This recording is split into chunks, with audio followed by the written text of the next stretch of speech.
বিএনপির ভারপ্রাপ্ত চেয়ারম্যান তারেক রহমান সোমবার বিকেলে ভার্চুয়ালি সাক্ষাৎ করেছেন আওয়ামী লীগের নির্যাতনে পঙ্গু হয়ে যাওয়া পিরোজপুর জেলা বিএনপির প্রবীণ নেতা মোতালেব আকনের সঙ্গে। দীর্ঘদিন ধরে লন্ডনে অবস্থানরত তারেক রহমানের সঙ্গে দেখা করার ইচ্ছা প্রকাশ করেছিলেন মোতালেব আকন। সম্প্রতি দেশ টিভিতে প্রচারিত এক প্রতিবেদনে বিষয়টি উঠে আসলে তা নজরে পড়ে তারেক রহমানের। পরে তিনি আমার বিএনপি পরিবারের আহ্বায়ক আতিকুর রহমান রুমনকে নির্দেশ দেন মোতালেব আকনের সঙ্গে যোগাযোগ করার জন্য। এরই ধারাবাহিকতায় সোমবার ৬ অক্টোবর বিকেলে এ ভার্চুয়াল সাক্ষাৎ অনুষ্ঠিত হয়। সাক্ষাতে বিএনপির সিনিয়র যুগ্ম মহাসচিব ও আমার বিএনপি পরিবারের প্রধান উপদেষ্টা অ্যাডভোকেট রুহুল কবির রিজভী উপস্থিত ছিলেন। এছাড়া উপস্থিত ছিলেন কালের কণ্ঠের যুগ্ম সম্পাদক, জিয়াউর রহমান ফাউন্ডেশনের পরিচালক ও সাংবাদিক নেতা সাঈদ খানও এ সময় উপস্থিত ছিলেন।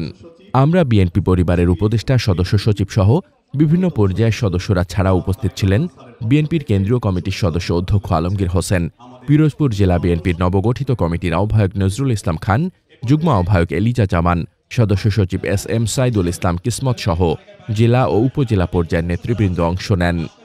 সাক্ষাৎ শেষে নেতারা জানান, দেশনায়ক তারেক রহমানের এই উদ্যোগ কেবল একজন প্রবীণ নেতার ইচ্ছাপূরণ নয়, বরং তৃণমূল কর্মীদের প্রতি তার আন্তরিকতা ও ভালোবাসার বহিঃপ্রকাশ।